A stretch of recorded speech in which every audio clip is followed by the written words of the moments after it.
بسم اللہ الرحمن الرحیم باب قول النبی صلی اللہ علیہ وسلم ورحم وقال فعل الجید وینقص قال اللہ تعالی یزداد ایمان ما ایمان وزدناهم خدا ویزید اللہ الذین اهتدوا خدا والذین اهتدوا زادوا خدا وآتاهم تقوی ویزداد الذین آمنوا ایمان۔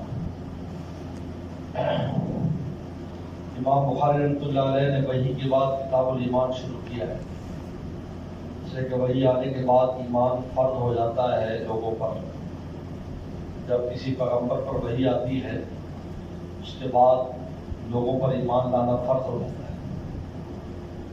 کہتے ہیں اول خیر نزل من السماء والوحی، سب سے پہلی خیر جو سب سے بڑی خیر نازل وہ وحی الہی تھی۔ انبیاء اسلام آئے اور پھر وحی شروع ہوئی آدم اسلام کے زمانے سے، اور انسانوں پر اس کے بعد ایمان لانا واجب ہو گیا، فرض ہو گیا۔ اس لیے امام بخاری اس کے بعد کتاب الایمان لائے ہیں۔ وحی کے بعد ایمان کی باری، اور نمبر 2 اصل مقصود بھی ایمان ہے۔ کتاب الایمان اصل مقصد ہے، لیکن ایمان یاد کو سمجھنے کے لیے وحی کا سمجھنا ضروری ہے۔ وحی پر اعتماد، وحی کی عظمت، وحی کا طور طریقہ آپ کو سمجھنا ضروری ہے، تاکہ اس کے بعد آپ اصل جو مقصد ایمان اور ایمانیات، چونکہ ان کا تعلق وحی کے ساتھ ہے، تو پہلے وحی کو سمجھو پھر اگلی چیزوں کو سمجھو، کیونکہ آنے والی ساری چیزوں کا تعلق وحی کے ساتھ ہے، چاہے وہ عقائد ہیں، چاہے اعمال ہیں، اخلاق ہیں، معاشرے، جتنی بھی چیزیں۔ اور تیسری بات یہ ہے کہ ہرقل کا بیان آیا، اور ہرقل کے بارے میں ہم نے دیکھا کہ اس نے کوشش بھی کی اور قوم کو بھی دعوت دی اور خود بھی کہا میں مسلمان ہوں، لیکن اس کے باوجود بھی وہ مسلمان نہیں ہے۔ امام بخاری کتاب الایمان میں تحقیق کریں گے آخر وہ کون سی چیزیں جو اس میں نہیں پائی جاتی تھی۔ تو کتاب الایمان لائے اور ایمان کی تفصیلات لائے۔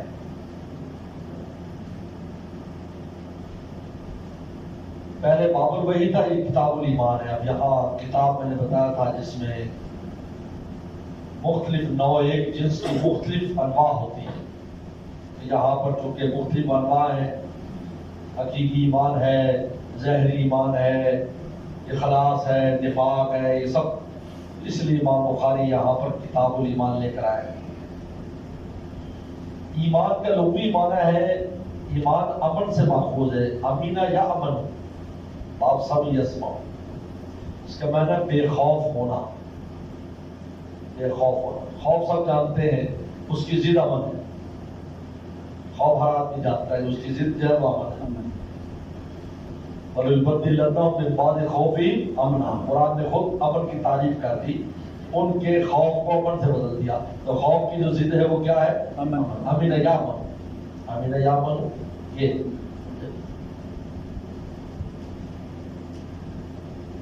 یہ ایمان ہے، یہ امن سے ایمان۔ اور آمن یؤمن ایمانا، باب افعال سے دوسرے کو بے خوف کرنا۔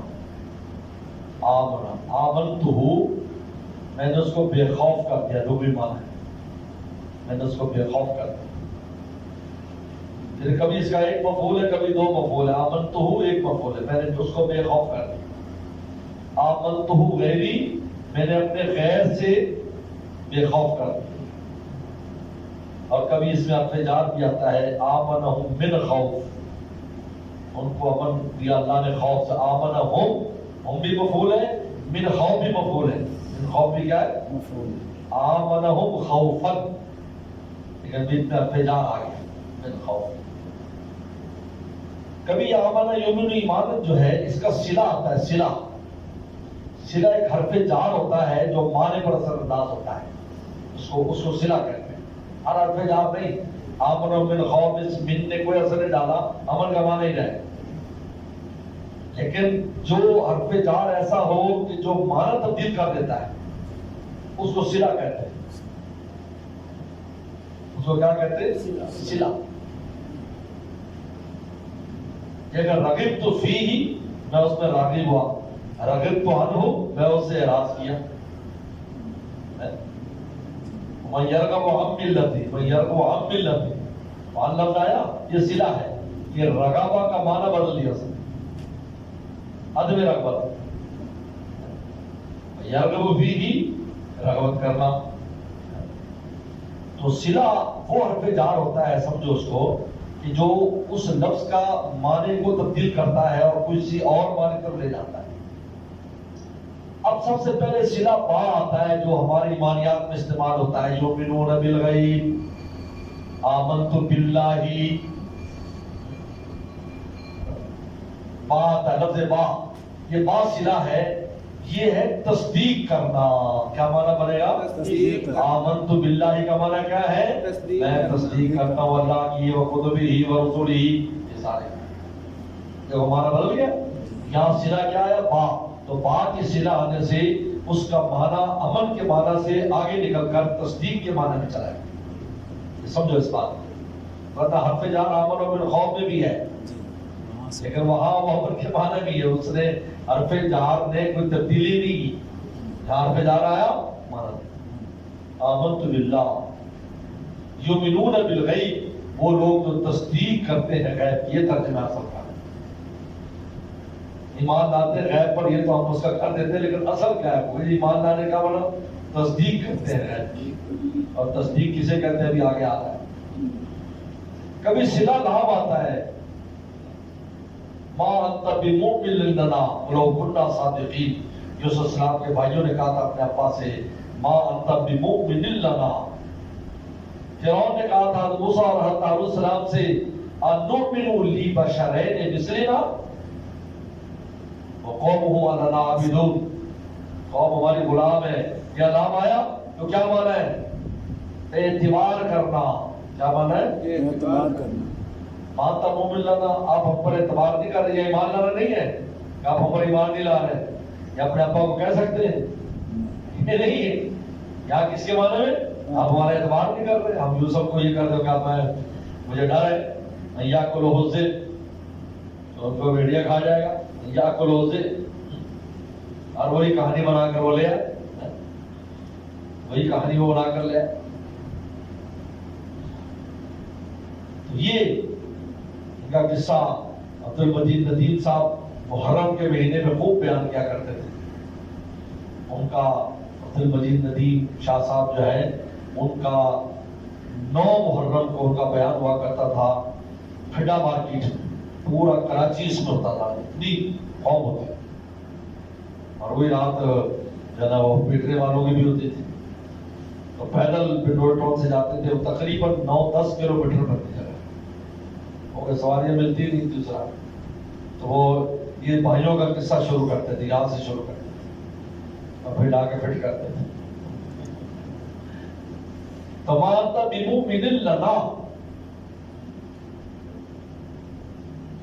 انوملی بشیر میں سلنا. ہم ان پر اعتبار کر لیں، ان کے تابع مرقاد ہو جائے، ان کے تابع ہو جائے.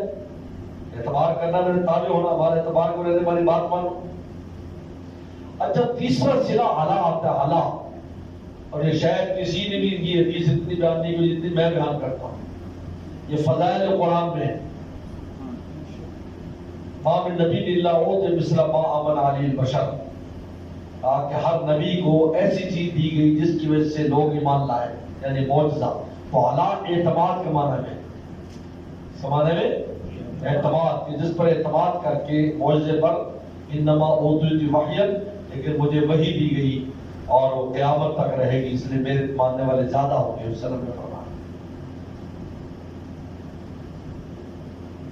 یہ تو اس کے لغوی معنی تھے.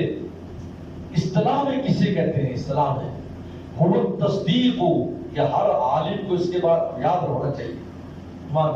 وہ تصدیق ہو بما علم مجیء الرسول بھی، تصدیق کرنا تمام ان چیزوں کی جس کے بارے میں علم ہوا کہ رسول اللہ لے کر آئے. وہ تصدیق بما علم مجیء الرسول بھی ضرورتاً، اور وہ ضروریات دین میں سے ہو. وہ کیا ہو؟ ضروریات دین میں سے. اجمالاً فیما علم اجمالاً، اور تفصیلاً فیما علم تفصیلاً. جو اجمالی آئی ان کی اجمالی تصدیق، جو تفصیلی آئی اس کی تفصیلی تصدیق. ہو تصدیق ہو، بھائی یہ سمجھو، آپ تصدیق کا معنی سمجھ میں آ گیا، سب سمجھ آ جائے گا۔ تصدیق کسے کہتے ہیں؟ ویسے تو آپ نے منطق میں بھی پڑھا ہے، شرح تہذیب میں بھی اور قطبی میں بھی، لیکن وہاں سمجھ میں نہیں آ رہا، یاد سمجھ لو۔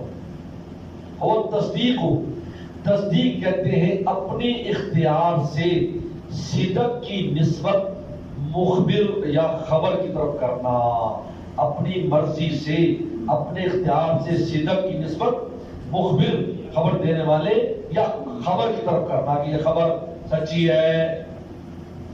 تو تصدیق میں سب سے پہلے یہ ہے کہ مرضی استراری نہ ہو، اختیاری ہو، اپنی مرضی سے، جبرن نہیں، اپنی مرضی سے صدق کی نسبت۔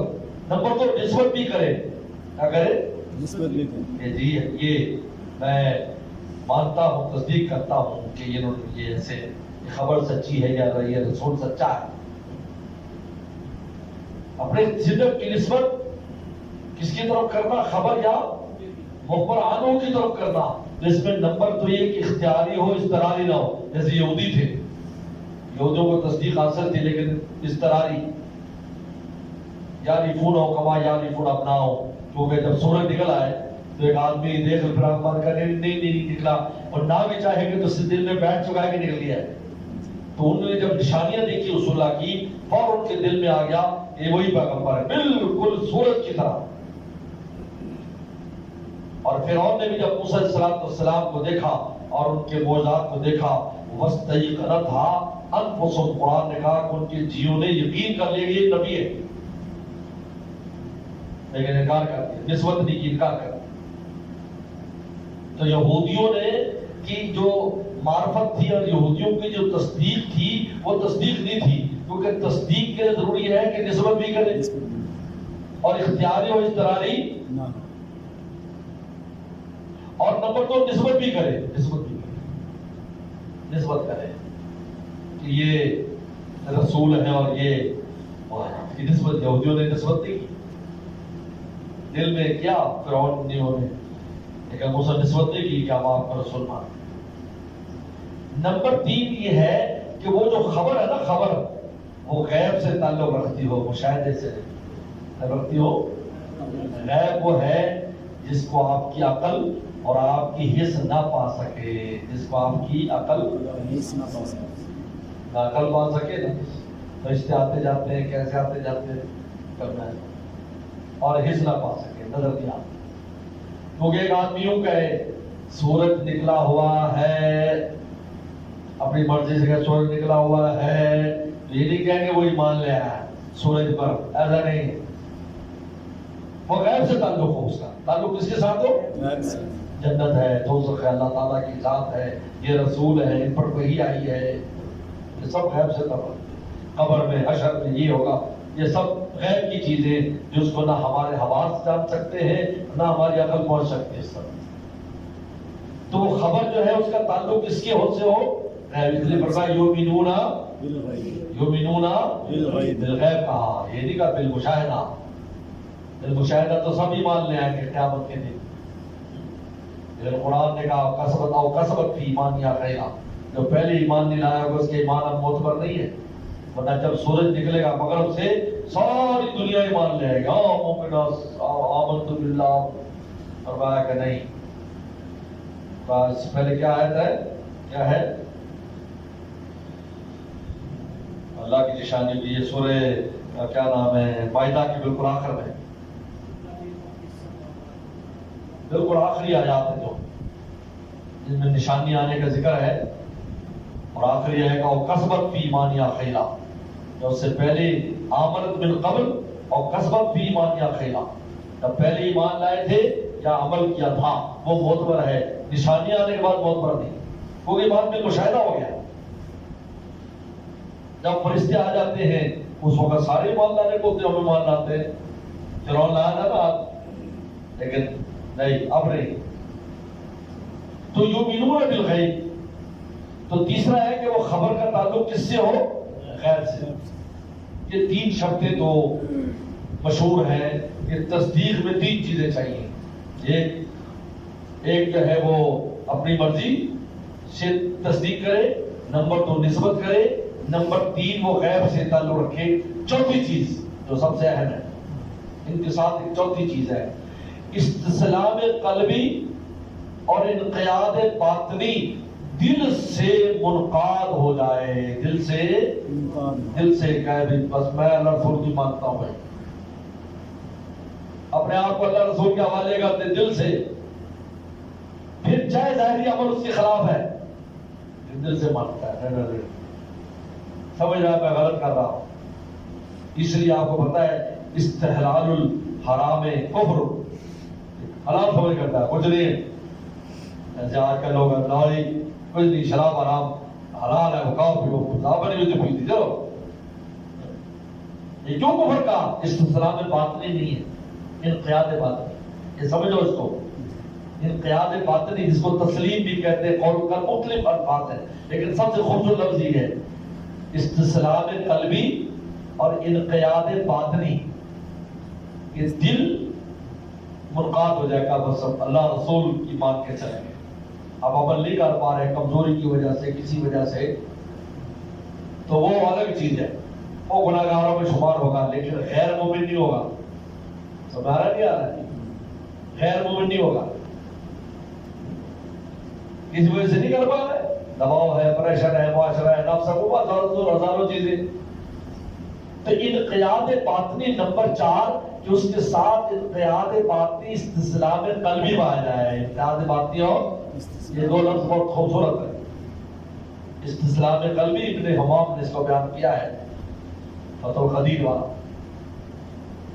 انقیاد باطنی استسلام قلبی یہ 4 چیزیں جب جمع ہوتی ہیں تو ہو تصدیق ہو, یہ تصدیق ہوگی کہ اپنے اختیار سے ہو, نسبت بھی ہو, غیب سے تعلق رکھے اور دل سے منقاد ہو جائے. یہی وہ چیز تھی جو ہرقل بادشاہ میں نہیں تھی اور جو خواجہ ابو طالب میں نہیں. نسبت بھی کی اور کہا مانا بھی یہ نبی, لیکن باطن سے منقاد نہیں ہوئے. نجاشی اس میں فرق یہی ہے, نجاشی منقاد ہو گیا. یہ وجہ کہ اس نے کوئی ایسا عمل نہیں کیا جو باطن انقیاد کے خلاف ہو. حالانکہ وہ کوئی عیسائیوں کا بادشاہ تھا, صحابہ کرام کا اکرام کیا کیونکہ باطن میں مسلمان تھا نا, وہ چھپ کے عبادت بھی کرتا تھا. اور یہ ہرقل بدبخت موتا میں صحابہ اکرام کو شہید کرایا. کتنے 100 صحابہ شہید ہو گئے, اس میں کتنے بڑے بڑے صحابہ. غزوہ تبوک میں فوج لے کر آیا اور رسول اللہ صلی اللہ علیہ وسلم کو اتنا طویل صبر کرنا پڑا. یہ ساتھ نصرہ قرآن نے کہا, جیسے نصرہ اس کا نام پڑ گیا. کتنی سخت تکلیف اٹھائی, وفات سے 1 سال پہلے کی بات ہے. یہ انقیاد باطنی ہوتا تو ایسا کرتا, بولو کو بہانا مانا لگا دیتا نا, بہانا لگا دیتے, ادھر ادھر کر لیتا. بادشاہوں کے بعد تو ہزاروں چکر ہوتے ہیں, کہیں گھما دیتے ہیں کوٹھی کی, بندہ ادھر سے ادھر کھڑا ہوتا ہے. وہ دروازہ ادھر تھا تو چک کے بادشاہ پیچھے کھڑے لا دیتے, تمہیں پتہ نہیں وہ دروازہ پیچھے گیا. وہ اچھا میں ہی غلط ہو گیا. اور بادشاہوں کے بعد کیا مشکل ہے بھائی, ہم رات دن دیکھتے کیسی کوٹھی گھماتے ہیں. کسانوں نے کہا ٹھیکے کرتے ہو جی, سال تھا صاحب سیٹ بن جا کر تو ایسی گوٹی کو بھائی ذلیل و خوار کر دیتا ہے, ٹھیکے پورے نہیں ہو رہے. کیوں؟ بادشاہ تھا, کیوں موتا کے اندر اس نے بھیجا. اور موتا میں آپ کو پتا ہے غزوہ موتا جو ہوا صحابی کے شہادت کی وجہ سے ہوا کہ جو سفیر بن کر گئے تھے اس کو اس کے گورنر نے قتل کرا دیا. رسول اللہ کو جاؤ بدلہ لو. اور آپ نے فرمایا پہلے وہاں جانا جہاں میرا صحابی شہید ہوا ہے تاکہ اس کی یاد گیری ہو, اس کے بعد پھر جنگ کرنا. تو اس کو تو چاہیے تھا اس گورنر کی کھچائی کرتا کہ بھائی سفیر کو مارنا تو جرم ہے. اس لیے انقیاد باطنی نہیں تھا. 3 چیزیں تھیں, اس لیے اس نے خود کہا لولا یہ بات, لولا مخافت الروم علی نفسی لاتبعتہ, اگر ان رومیوں کا مجھے خوف نہ ہوتا تو میں اتباع کرتا. تو لولا آتا وہاں پر ہے یا نبی ہوتی ہے. لولا بتا رہا ہے کہ اس کے اندر انقیاد باطنی نہیں, لہذا نجاشی اس میں زمین آسمان کا فرق ہے.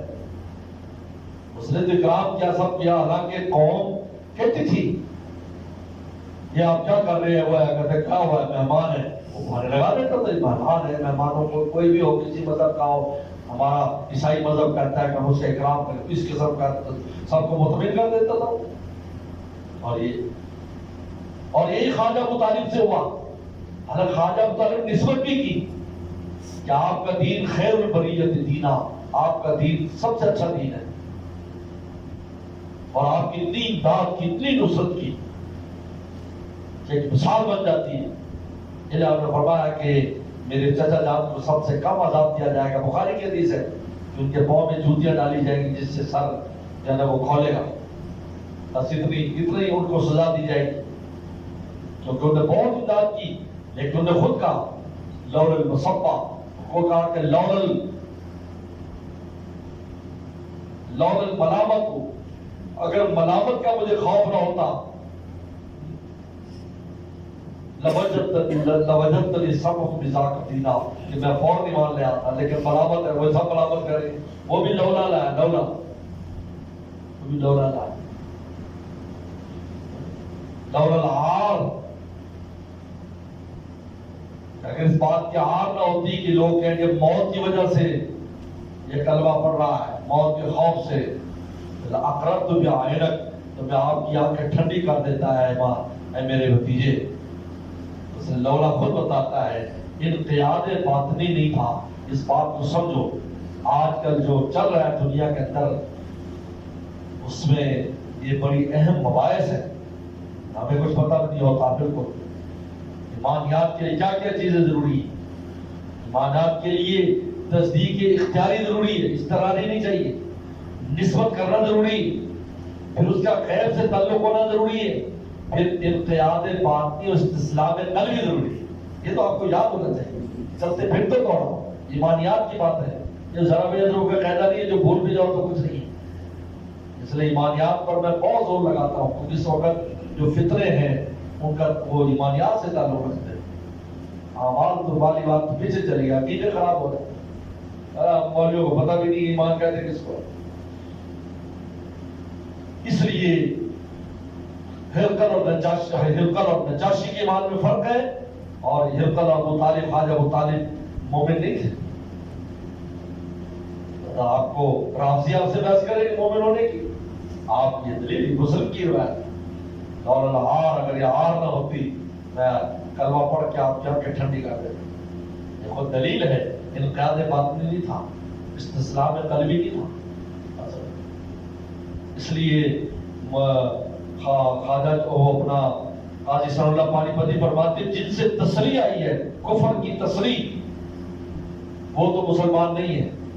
لیکن جن آباء و اجداد سے کوئی ایسی بات نہیں آئی تو ان کے بارے میں ہم یہ نہیں کہیں گے کہ وہ مشرک تھے، وہ تھے. عبد المطلب کے بارے میں ہم نہیں کہیں گے. لیکن جب رسول اللہ آ گئے، اب جس نے انکار کیا، وہ ابو لہب ہو یا ابو طالب ہو، اب ان کے لیے ہم ناری کا حکم لگائیں. لیکن جن کے بارے میں نہیں ہے ان کے بارے میں نہیں لگائیں. حضرت علیہ السلام کے والد نے انکار کیا، ان کے بارے میں حکم لگائیں گے. لیکن جن کے بارے میں نہیں ہے تو اس میں ہم خاموشی اختیار کریں. ابو حنیفہ تو کہتے ہیں خاموشی اختیار کریں. قاضی ثناء اللہ پانی فرماتے ہیں نہیں، وہ لوگ شرک پر نہیں تھے. وہ لوگ آج جن میں تصریح ہے وہ تصریح. نوح علیہ السلام کی ساری اولاد مسلمان تھی، ایک کنعان ان میں سے کافر تھے، تو وہ ہو جاتا ہے. ساری بیویاں نبیوں کی ناوالی تھی، لیکن حضرت نوح اور لوط کی بیوی کا قرآن نے بیان کیا کانتا تحت عبدین من عبادنا صالحین فخانتاہما لم یغنیا عنہما، ان کو جنا وہ نہیں کیا کہ محافظ لوگوں تلاوت نہیں کرتے. اس لیے تلاوت کی ذمہ والے دیتے ہیں، میں یاد کر کیا لگ شکر ہے ہر مہینے یا 15 دن کے بعد آیات پھر گزرتی ہے. تو یہ دیکھیے، لیکن جن میں تصریح ہے، جیسے قاضی ثناء اللہ پانی پتی نے کہا کہ جس میں تصریح ہے وہ الگ ہے، جن میں تصریح نہیں تو وہ نبیوں کا باوجات ہم ان کو مشرک نہیں کہیں گے. ان کا یہ نظریہ. ابو حنیفہ نے فرمایا خاموشی اختیار کرو. اور بعد نے بہت سختی کی ہے، بہت سختی کی ہے. بعد نے تو یہ نشہ چڑھ جاتا ہے تو پھر کسی کو چھوڑتے نہیں ہے، پھر ایسی گستاخانہ باتیں شروع کر دی. اب انہیں وہ باتیں خاموشی اختیار کرو. خیر اب یہ بات سمجھ آئی آپ کے سامنے. اب یہ اب ایمان کا جو اصطلاحی معنی تھا اس میں تصدیق ہو, تصدیق ہو. اب بیمار بچی رسول جو رسول لے گیا ضرورت. اب یہ سمجھے ضروریات دین کیا ہے. ضروریات دین وہ ہے دین کی ہر وہ بات جس کو ہر مسلمان دیندار جانتا ہے کہ یہ دین کا حصہ ہے. ہر مسلمان دیندار جانتا ہے کہ دین کا حصہ ہے. خواہ وہ فرض ہو, واجب ہو, مستحب ہو, سنت ہو. اس کا منکر کافر ہوگا. مسواک زندگی بد نہ کرے کوئی بات نہیں, مسواک کی سنیت کا منکر کافر ہے. اس لیے کہ ضروریات دین میں سے ختم نبوت کا عقیدہ ضروریات دین میں سے, نزول عیسیٰ علیہ السلام کا عقیدہ ضروریات دین میں سے. لوگ کہہ دیتے ہیں جی دیکھو ایمانیات کی, اب یہ بڑی اہم بات ہے. مرزائی کہیں گے تمہیں, دوسرے راضی کہیں گے کہ دیکھو ایمان میں جو چیزیں ان پر تو ہم ایمان رکھتے ہیں. ہم یہ قرآن مرزائی کہتے ہیں, ہم یہ قرآن پڑھتے ہیں, آپ کیا جواب دیں گے؟ کہا نہیں, یہ تو چند عنوان ہے. اصل یہ ہے کہ تمام ضروریات دین کو تسلیم کرنا ہوگا اور تصدیق ہو. ایمان کی تعلیم یہ امام رسول بھی ضرورت جتنی ضروریات دین پیغمبر لے کر آیا ان سب پر ایمان لانا ہوگا. ان ضروریات دین میں سے ختم نبوت بھی ہے. ان ضروریات دین میں سے صحابہ کرام کا کلی طور پر ایمان والا ہونا بھی ہے. ان ضروریات دین میں سے سیدنا صدیق اکبر رضی اللہ عنہ کی صحابیت بھی ہے. یہ یقول لصاحبہ, قرآن نے اس کو بیان کیا ہے. ان ضروریات دین میں سے ان ختم نبوت کا عقیدہ, نزول عیسیٰ علیہ السلام کا عقیدہ, اور یہ ساری ضروریات دین ہے. لہذا ضروریات دین جو ہے, ضروریات دین پر ایمان لانا یہ بہت اہم بات ہے. کہیں کسی وقت اس کی مزید تفصیلی مطالعہ کر لینا ضروریات دین کا. یہ ضروریات دین کسے کہتے ہیں؟ ضروریات دین, اچھا ضروریات دین کون سی ہوتی ہیں؟ جو تواتر سے ثابت ہو, جو تواتر سے ثابت, جو تواتر سے ثابت. اور تواتر سے ثابت ہونا چار طریقے پر ہوتا ہے. تواتر سند, سند متواتر ہے. جیسے مسواک کی روایت 300 صحابہ اکرام سے میں نے بتایا. من قذف علی متعمدا فقد جو ہے من تعمد علی کذبا, جو مجھ پر جھوٹ بولے اپنا ٹھکانہ جہنم میں بنائے, فقد فی النار. یہ تواتر سند ہے کہ سند اتنے لوگ بیان کریں جن کا جھوٹ پر اتفاق محال ہو. ایک ہوتا ہے تعامل, تواتر تعامل, کہ ایک طبقہ دوسرے طبقے کو وہ چیز دے. ایک طبقہ دوسرے طبقے کو, رسول اللہ نے قرآن صحابہ کو دیا, صحابہ کے طبقے نے تابعین کو دیا, تابعین نے طبقے, یہ طبقہ در طبقہ چلا آ رہا ہے. ایک سند نہیں ہے, حدیث کی سند ہے. کبھی نہیں پوچھا جاتا بیان ہوتا بیان وقت اور قرآن کی سند کیا ہے, سند ہے, لیکن ضرورت نہیں ہے بھی تھوڑی بہت, لیکن نہیں یہ اس کو کہتے ہیں تواتر طبقہ. کیا کہتے ہیں؟ اس سے بھی ضروریات دین ثابت ہوتی ہے. تیسرا ہے تواتر تعامل, کہ امت عمل کرتی آ رہی ہے قرون اولا سے, جیسے خطرہ کرنا, مسواک کرنا, اذان دینا. اب ہم سند نہیں دیکھیں گے, بھائی امت پوری کرتی آ رہی ہے. زیادہ خطنے پر کو گیا جی میں خطنے کا منکر ہوں, یا خطنے پر بندی لگا دے گا کسی جگہ پر کوئی حکومت مسلمان, اس کے خلاف جنگ ہوگی. اذان پر بندی لگا دے جنگ ہوگی. اور چوتھا ہے تواتر قدر مشترک. کیا ہے؟ تواتر قدر مشترک, کہ ایک ایک حدیث تو خبر واحد ہے لیکن اس میں ایک مشترکہ چیز ثابت ہوتی کہ وہ جیسے معجزات ہیں. 300 سے زیادہ رسول اللہ کے معجزات ہیں. ہر معجزہ جو ہے وہ خبر واحد سے ثابت ہے, لیکن اتنا سمجھ میں آیا کہ رسول اللہ پر معجزات تھے, آپ کے ہاتھ میں معجزات تھے. لہذا رسول اللہ کے معجزات کا جو منکر ہوگا, ضروریات دین کا منکر ہوگا, کافر ہوگا. آگے سمجھ, لہذا معجزات نبی کا انکار کیا بہت سے. ان میں سر سید احمد خان بھی تھے, یہ بھی لوگ تھے, انہوں نے انکار کیا معجزات کا. تعبیر کی کہ وہ جو ڈنڈا مارا اور 7 جو 11 راستے بن گئے, کو راستے نہیں بنے, اس وقت پانی کم ہو گیا تھا, تو بیچ میں سے نکل گیا. جب فرعون ہے تو پانی زیادہ ہو, اس کی ایسی تعبیر کر. تو معجزات جو ہے یہ قدر مشترک ہے. یہ کیا ہے؟ قدر مشترک. قدر مشترک. تو لہذا اگرچہ جو ایک ایک معجزہ خبر واحد سے ثابت ہے لیکن اس سے بعض ثابت رسول اللہ کے پاس معجزات تھے. لہذا معجزات کا کوئی کلی انکار کرے گا ضروریات دین کا منکر ہے. تو ضروریات دین سمجھ آئی آپ کو؟ اجمالاً فیما علم اجمالاً، جو اجمالی چیزیں جیسے جنت، دوزخ، میزان وغیرہ، یہ سب اجمالی چیزیں، ہمیں اس پہ اجمالی ایمان لانا ہے. اور جو تفصیلی چیزیں نماز کی تفصیلات ہیں، فجر اتنے رکعت پڑھنی ہے، ظہر اتنے رکعت پڑھنی ہے، زکوٰۃ کی یہ مقادیر ہیں، سمجھے نہیں؟ اور روزہ اس طرح رکھنا ہے، حج کی یہ تفصیلات ہیں. تو اس پر تفصیلی ایمان لانا، اس پر تفصیلی ایمان. یہ ایمان کی تعریف ہے. وہ تصدیق ہو بما علم مجیء الرسول بھی، تو تصدیق کی تشریح میں نے کر دی. جس کے بارے میں علم ہو کہ رسول لے کر آئے ہیں ان کی تصدیق کرنا ضرورت ہے. یعنی وہ ضروریات دین میں سے وہ چیزیں، ہر چیز نہیں، ضروریات دین میں سے. ضروریات دین میں سے وہ جو تواتر سے ثابت ہے، وہ تواتر اسناد سے ثابت ہو، وہ تواتر طبقہ سے ثابت ہو، وہ تواتر تعامل سے ثابت ہو، وہ تواتر قدر مشترک سے ثابت ہو. اجمالاً فیما علم اجمالاً، تفصیلاً فیما علم تفصیل. سمجھا آپ؟ چلو.